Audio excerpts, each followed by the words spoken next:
கும்பராசியில் பிறந்தவங்களுக்கு உண்டான அற்புதமான பதிவு தானங்க இந்த பதிவு. கும்பராசியில் பிறந்தவங்களுக்கு சுபஸ்தானாதிபதியாக வரக்கூடிய சுக்கிர பகவான் கும்பராசியில் ராகு பகவானோட சேர்ந்திருக்கிற தருணத்தில் கும்பராசியில் பிறந்தவங்களுக்கு வரக்கூடிய பலன்களை பற்றி தானங்க ஆதாரபூர்வமாக இந்த பதிவில் நம்ம பார்க்க போகிறோம். சம்பாதிக்கணுன்ற ஆசையை விட சாதிக்கணுன்ற ஆசை எல்லாருக்கும் இருக்க தான் செய்யுது. இந்த பிரபஞ்சம் எல்லாருக்கும் எல்லா நேரத்திலையும் சாதிக்கிறதுக்கு உண்டான சந்தர்ப்பத்தை தரதில்லைங்க. ஒவ்வொருத்தருக்கும் ஒவ்வொரு தருணத்தில் தான் சாதிக்கிறதுக்கு உண்டான சந்தர்ப்பத்தை இந்த பிரபஞ்சம் ஏற்படுத்துது.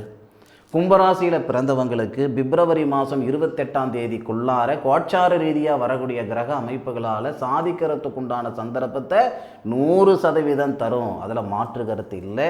அதை பற்றி தானுங்க ஆதாரபூர்வமாக இந்த பதிவில் நம்ம பார்க்க போகிறோம். சுபஸ்தானாதிபதி அப்படின்னா 4வது பாவகத்துக்கு அதிபதி. ராசிக்காக இருக்கட்டும் லக்னத்துக்காக இருக்கட்டும். கும்பராசி கும்ப லக்னத்தில் பிறந்தவங்களுக்கு சுபஸ்தானாதிபதினு சொல்லக்கூடிய ஒரு கிரகம் சுக்கிர பகவான் கும்ப ராசியில் செவ்வாவுடைய சாரத்தில் தொழில் ஸ்தானாதிபதியுடைய சாரத்தில் வரக்கூடிய தருணமானது மிகப்பெரிய மாற்றத்தை கொடுக்கும். அப்படி என்ன சார் மாற்றத்தை கொடுக்க போகுது? சுபஸ்தானாதிபதினா மண்ணு மனைக்கு அதிபதி, வாகனத்துக்கு அதிபதி, ஆடம்பரமான வாழ்க்கைக்கு அதிபதி. சுபஸ்தானாதிபதினு சொல்லக்கூடிய ஒரு கிரகத்தை குரு பகவான், அதாவது அசுரகுருன்னு சொல்லுவாங்க சுக்கிரனை. அசுரகுருன்னு சொல்லக்கூடிய சுக்கிர பகவானை சுபஸ்தானாதிபதியை தேவகுருன்னு சொல்லக்கூடிய குரு பகவான் பார்க்கிறார். இந்த அசுரகுருன்னு சொல்லக்கூடிய சுபஸ்தானாதிபதி செவ்வாவுடைய சாரத்தில் இருக்கார். சாரம் கொடுத்த செவ்வா உச்ச நிலையில் இருக்கார். இது மிகப்பெரிய ஒரு மாற்றத்தை தரும். நிறைய பேர் நான் 10 வருஷமாக வாடகை வீட்டில் இருந்துக்கிட்டு இருக்கிறேனுங்க, 20-25 வருஷமாக நான் வாடகை வீட்டில் இருந்துக்கிட்டு இருக்கிறேனுங்க, வாடகை கட்டினது மிச்சம் பண்ணியிருந்தால் ஒரு வீடு வாசல் வாங்கியிருந்துருப்பேனுங்க அப்படின்ற மன அழுத்தத்தில் மன வேதனையில் நிறைய பேர் இருக்க தான் செய்கிறீங்க. கும்பராசியில் பிறந்தவங்களுக்கு ஏற்கனவே 7.5 சனி, அதாவது பாத சனி நடந்துக்கிட்டு இருக்கு. கும்ப ராசியாதிபதி தனஸ்தானத்தில் தனகாரகனுடைய ஆதிக்கத்தில் இருக்க தனகாரகன் சொல்லக்கூடிய குரு கும்ப ராசியை பார்க்கிறாரு. கும்ப ராசியில் இருக்கக்கூடிய ராகுவும் ப்ளஸ் சுக்கிரனையும் பார்க்கிறார். இந்த யோகம் அப்படின்றது சொந்தமாக மண்மனை வாங்கிறதுக்கு உண்டான பிராப்தத்தை இந்த பிரபஞ்சம் உருவாக்கி கொடுக்கும். சார் 4 காசு பணம் இருக்கிற இடம் தெரியல, நீங்கள் என்னடானா வீடு வாங்குவீங்க வாசல் வாங்குவீங்கன்னு சொல்கிறீங்க அப்படின்னா ஒரு விஷயம் மட்டும் நல்லா புரிஞ்சுக்கோங்க. காசு பணம் வச்சுக்கிட்டு தான் வீடு வாசல் வாங்கணும்னு நினச்சிங்கன்னா உலகத்தில் யாராலையும் செயல்படுத்த முடியாது, அது வாங்க முடியாது. வீடு வாசல் வாங்கினவங்க அல்லது கட்டிகிட்டு இருக்கிறவங்கள அல்லது கட்டினவங்களை போய் கேட்டு பாருங்கள். எம்பிட்டு காசு பணம் வச்சுக்கிட்டு இந்த வேலையை நீங்கள் செஞ்சீங்கன்னா நீங்கள் என்னங்க 5 லட்சம் ரூபாய் இருந்தது, ஒரு சின்னதாக ஒரு செட்டு போடலாம்னு இருந்தனுங்க, 50 லட்ச ரூபாயில் வீடு வாசல் கட்டி போட்டுடுங்க. வீடு வாங்கினவங்களை கேட்டிங்கன்னு வச்சுக்கோங்களேன், அப்படின்ற எண்ணமே இல்லை, திடீர்னு எண்ணம் வந்ததுங்க, எந்த பக்கம் காசு பணம் வந்ததுன்னு தெரியல, ஒரு வீடு வாசல் வாங்கி போட்டுடுங்க. அந்த மாதிரி கல்யாணம் செஞ்சுப்பார் வீட்டை கட்டிப்பாருன்னு சொல்லுவாங்க பெரியவங்க. இந்த தருணத்தில் கும்பராசியில் பிறந்தவங்களுடைய மன அழுத்தம் மண்மனை இல்லையேன்ற ஆதங்கத்தில் இருக்கக்கூடியவங்களுக்கு இந்த நேரம் நல்ல விதமாக இருக்கும். முயற்சி பண்ணி பாருங்க. கமெண்ட்டில் சொல்கிறது அப்புறம் கமெண்ட்டில் நீங்கள் சொல்லுங்கள், அனுபவித்து சொல்லுங்கள். இந்த நாட்களில் வரக்கூடிய கிரக அமைப்புகளால் ஏற்படக்கூடிய பலன்களை அனுபவித்து இந்த மாதத்தில் நீங்கள் மண்மனம் வாங்கினீங்க அல்லது வாங்கலைன்றதை அனுபவிச்சு அதன் பிறகு எனக்கு சொல்லுங்கள் ஃபஸ்ட்டு. 2வது, கும்பராசியில் பிறந்தவங்களுக்கு வாகன யோகம் ஏற்பட போகுது. இந்த கும்ப ராசியாதிபதினு சொல்லக்கூடிய கிரகம் சனி பகவான் தன்னுடைய சுயசாரத்தில் தனஸ்தானத்தில் இருந்து சுபஸ்தானம் சொல்லக்கூடிய அந்த வாகன ஸ்தானத்தை பார்க்கிறார். உங்கள் ராசியாதிபதி இரும்புகாரகர், அவர் தன்னுடைய சுயசாரத்தில் இருந்து 4வது பாவகத்தை பார்க்கிறார். அப்படி இருக்கிற பட்சத்தில் உங்கள் வீட்டில் 4 பேர் இருக்கிறீங்க, ஆனால் ஒரு 2 வீலர் தான் இருக்குது, ஒரு 4 வீலர் வாங்கணுன்ற எண்ணங்கள் நிறைய நாள் இருந்துக்கிட்டு இருந்தது, அதுக்கான சந்தர்ப்பம் உருவாகலைன்னா இந்த நேரத்தில் உருவாயிடும். அப்போது நம்ம வீட்டுக்கு அத்தியாவசியம், ஆடம்பரத்துக்காக சொல்ல வரலைங்க, ஆடம்பரத்துக்காக இருக்கக்கூடியவங்களும் இருக்க தான் செய்கிறீங்க, இது அத்தியாவசியத்துக்காக ஒரு வாகன யோகம் இந்த நேரத்தில் ஏற்படும், அதில் மாற்று கருத்து இல்லை. அதே மாதிரி இந்த தொழில் ஸ்தானாதிபதியோடைய சாரத்தில் செவ்வாவுடைய சாரத்தில் நமக்கு சுக்கிரன் இருக்கிறதுனால வேலை வாய்ப்பில் மாற்றங்கள் 9ஆம் தேதிக்குள்ளார, 9ன்றது 10ஆம் தேதிக்குள்ளார, இந்த பிப்ரவரி 10 தேதிக்குள்ளார, ஏன்னா இன்றைக்கி 7 ஆகிப்போச்சு தேதி, 10 தேதிக்குள்ளார வேலையில் இடமாற்றங்கள் செஞ்சுக்கிடணுன்ற எண்ணத்தில் நீங்கள் இருக்கிறீங்களா? இது உங்களுக்கான நேரம் தானுங்க. இல்லை சாமி, நான் சுய தொழில் செய்யணுன்ற எண்ணத்தில் இருந்துக்கிட்டு இருக்கிறேனுங்க, செய்யலாமா? தாராளமாக செய்யலாம். என்ன ஒன்றுனா, இந்த தொழில் ஸ்தானாதிபதி மறைவு ஸ்தானத்தில் இருக்கார். அதனால் பிப்ரவரி 23 தேதிக்கு மேலே பண்ணுங்க. ஏன்னா பிப்ரவரி 23 தேதிக்கு மேலே தொழில் ஸ்தானாதிபதினு சொல்லக்கூடிய செவ்வாய் உங்கள் ராசியில் சூரிய பகவானோட சேர்ந்து சூரிய மங்கள யோகமாக இருக்கும். இது என்னைக்கு ஏற்படுது அப்படின்னா 23ஆம் தேதி ஏற்படுது. அதாவது பிப்ரவரி மாதத்தில் கோட்சார ரீதியாக ஏகப்பட்ட மாற்றங்கள். அதில் மெயினாக நம்ம பிரதானமாக பார்க்கக்கூடியது இந்த சுக்கிர பகவானுடைய பயிற்சி காலகட்டம். அதை கொண்டு தான் நம்ம பலனை சொல்கிறோம். ஆனாலும் அந்த சுக்கிர பகவானோட 5 கிரகங்கள் இணையுது. அப்படி பார்த்தீங்கன்னா உங்களுடைய ராசியாதிபதி சுக்கிரன், உங்கள் ராசியாதிபதி சனி பகவான் இருக்கார் இல்லைங்களா, அவர் குரு பகவானுடைய வீட்டில். குரு பகவான் உங்களுடைய ராசியை பார்க்கிறார். அந்த நேரத்தில் உங்களுடைய ராசியில் மட்டும் 5 கிரகங்கள் இருக்கும். முதல்ல இருந்தது ராகு, பிறகு 1ஆம் தேதி பிப்ரவரி 2ஆம் தேதி வந்து புதன் போயிட்டார், 5ஆம் தேதி வந்து சுக்கிரன் வர்றாரு, 12ஆம் தேதி வந்து சூரியன் வர்றாரு, 23ஆம் தேதி அப்படின்றது நமக்கு செவ்வாய் வந்துடுறாரு. அப்போ அந்த 5 கிரகங்களுடைய இணைவு, அந்த 5 கிரகங்களையும் குரு பார்க்கிறார். குரு பார்வைப்பட்ட கோடி புண்ணியம், இது நிறைய பேருக்கு தெரியும். அப்போது தொழில் ஸ்தானாதிபதினு சொல்லக்கூடிய செவ்வாவை குரு பார்க்கிறாரு. ரெண்டாவது சுபஸ்தானாதிபதினு சொல்லக்கூடிய சுக்கிரனையும் குரு பார்க்கிறாரு. திருமணஸ்தானாதிபதினு சொல்லக்கூடிய சூரியனும் குரு பார்க்கிறாரு. ஏன் புத்திரஸ்தானாதிபதினு சொல்லக்கூடிய அந்த புதனையும் குரு பார்க்கிறார்.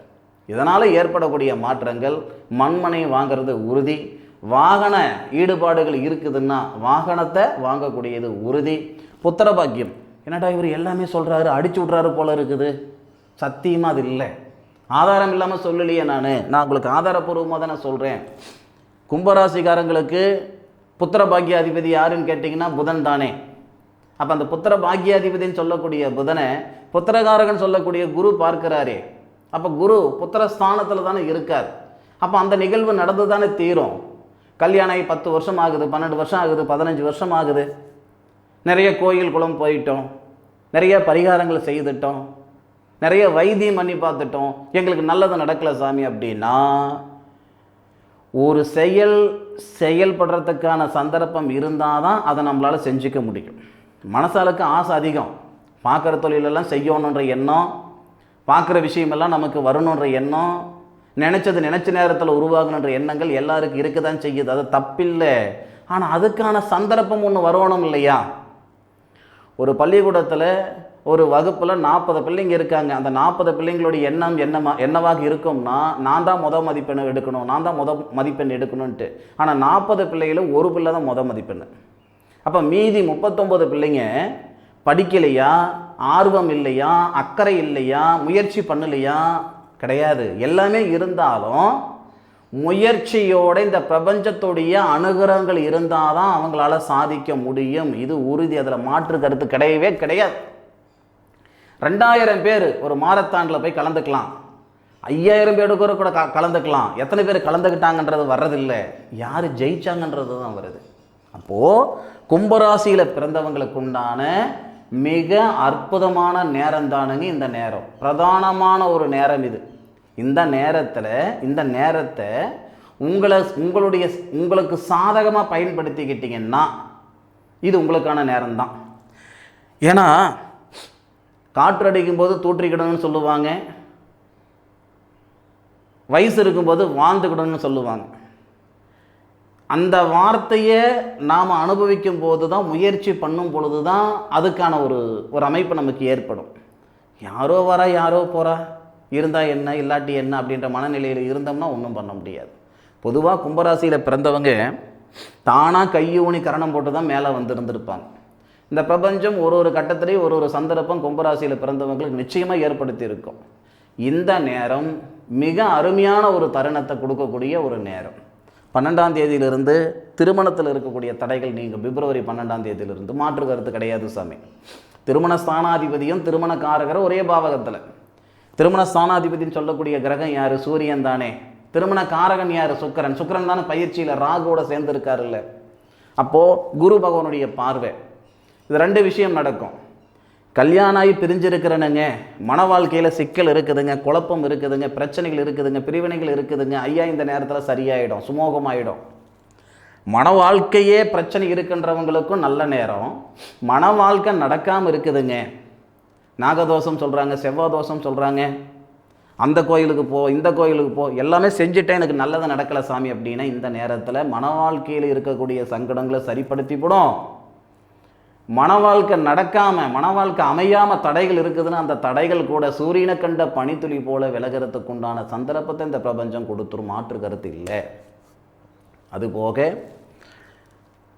23ஆம் தேதி சுயத்தொழில், கும்பராசியில் பிறந்தவங்க சுயத்தொழில் செய்யணுன்ற ஆசை இருக்குது, சுயத்தொழில் செய்ய முடியலையேன்ற ஆதங்கம் இருக்குதுன்னா இது உங்களுக்கான நேரம். 23ஆம் தேதியிலிருந்து சுயத்தொழில் செய்கிறதுக்குண்டான அருமையான நேரம், அதில் மாற்று கருத்து இல்லை. சரியா? அதே மாதிரி இந்த மண்மனை வாங்கிறது, வாகனம் வாங்கிறது, இதுக்கான டைம் நான் சொல்லிடுறேன். முதல்ல செவ்வாவுடைய சாரத்தில் இருக்கும்போது ரொம்ப நல்லா இருக்கும். ஆனாலும் ராகுவுடன் சேரக்கூடிய சுபஸ்தானாதிபதி ராகுவின் சாரம் வாங்கும் பொழுது, அதாவது 9ஆம் தேதியிலிருந்து 19ஆம் தேதி வரைக்கும் நீங்கள் முயற்சி பண்ணலாம். மண்மனை வாங்கிறதுக்கோ, உருவாக்குறதுக்கோ, கட்டுறதுக்கோ, வாகனம் வாங்குறதுக்கோ, மாற்றங்கள் செய்கிறதுக்கோ, இது எல்லாமே உங்களுக்கு பிப்ரவரி மாதம் 9ஆம் தேதியிலிருந்து 19ஆம் தேதி வரை சுக்கிரன் ராகுவின் சாரம் வாங்கி ராகுவுடன் சேர்ந்து குருவுடைய பார்வை வாங்கக்கூடிய தருணத்தில் 100% மாற்றங்கள் வருமையா, அதில் மாற்று கருத்து கிடையாது. ஐயா, இந்த பிரபஞ்சம் சந்தர்ப்பம்தான் தரும், யாரையும் கையை பிடிச்சி கூட்டிகிட்டு போகாது. இந்த நேரத்தில் இந்த நிகழ்வு ஏற்படணும் அப்படின்றது விதி. நீங்கள் வேறு ஏதாவது ஒரு ஜோலியில் இருக்கலாம், வேறு ஏதாவது ஒரு வேலையில் இருந்திருக்கலாம், யதார்த்தமாக யூடியூப் சேனலுக்கு வந்திருந்திருக்கலாம். யூடியூப்பில் வந்த உடனே நான் உங்கள் கண்ணில் படணும்னு ஒரு விதி இருக்குது. அப்போ என் மூலியமாக ஏதாவது ஒரு மெசேஜ் இந்த பிரபஞ்சம் கொடுக்குதுன்னு நினச்சிக்கோங்க. அதை நினச்சிக்கிட்டு உங்களுடைய தேவைகளை பூர்த்தி செஞ்சுக்கிடணுன்ற ஒரே மனசாக இந்த மாதத்தில் ஏற்படக்கூடிய கோச்சார கிரக அமைப்புகளை பயன்படுத்தி பாருங்கள், கட்டாயம் நல்லது நடக்கும்.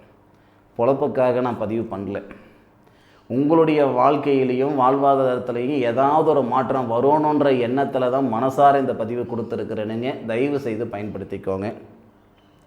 இந்த மாதத்துடைய இறுதியில் உங்களுடைய கருத்துக்களை கமெண்ட் பாக்ஸில் பதிவு பண்ணுங்க. ஏன்னா ஏட்டு சுரக்கா கூட்டுக்கு உதவாதுன்னு சொல்லுவாங்க. வார்த்தைகள் வாழ்க்கை கிடையாது, வார்த்தைகள் எல்லாமே வாழ்க்கையில் நமக்கு அப்படியே வர்றதில்லை, அனுபவிக்கும் போது தான் தெரியும். நீங்கள் அனுபவித்து சொல்லுங்கள். மடியில் கனம் இருந்தால் தான் வழியில் பையன்னு சொல்லுவாங்க. என் மடியில் கனம் இல்லை, நான் சொல்லக்கூடிய வார்த்தை ஆதாரபூர்வமாக சொல்லியிருக்கிறேன், பொய் பித்தலாட்டம் கிடையாது. நான் உங்களுக்கு நல்லது சொன்னால் அது எனக்கு புண்ணியமாக இருக்கும், கெட்டது சொன்னால் அது பாவமாக இருக்கும். அந்த பாவம் எனக்கு வேண்டாம். இந்த நேரம் நல்லா இருக்குதுன்ற தகவலை உங்ககிட்ட நான் சொல்லிட்டேனுங்க. அதை பயன்படுத்திக்கிறதும் பயன்படுத்திக்காமல் போகிறதும் உங்களுடைய சொந்த சௌகரியம். மீண்டும் அடுத்த ஒரு அற்புதமான தருணத்தில் கும்பராசியில் பிறந்தவங்களை சந்திக்கும் வரை உங்களிடமிருந்து விடைபெறுவது உங்கள் வீட்டு ஜோதிட நண்பனான மா காளிதாஸ் மணிகண்டன். திருச்சிற்றம்பலம். வாழ்க வையகம், வாழ்க வளமுடன்.